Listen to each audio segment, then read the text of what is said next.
समान आम्हाला जीव लावले गुरुदानांनी, आई वडिलां समान आम्हाला कसे सांगू किती दुःख होते सोडून गेल्यात आम्हाला, कसे सांगू किती दुःख होते सोडून गेल्यात आम्हाला।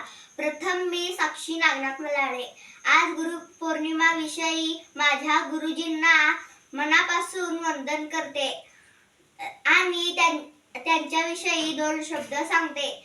आदरणीय कुंभार सर, तुम्ही गेले कित्येक वर्ष ह्या गावासाठी, ह्या शाळेसाठी तन मन लावून कार्य केले।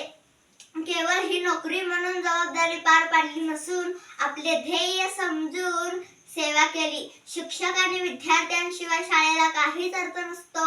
जेव्हा कुठले अनुभवी शिक्षक शाळा सोडून जातात तेव्हा शाळेचं काही अस्तित्व सोबत नेतात।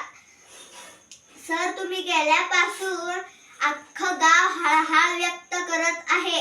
आम्ही मराठी शाळेपासून हायस्कूल शाळेला जाताना मराठी शाळेकडे पाहून तुमची खूप आठवण येते। शाळेत काहीतरी कमी आहे असे वाटते। तुमचे संस्कार आम्ही कधीच विसरणार नाही।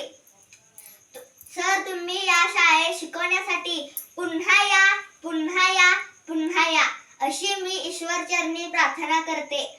जाता जाता मी पुन्हा एकदा गुरुपौर्णिमा विषयी माझ्या गुरुजींना वंदन करते। मला आशीर्वाद द्या।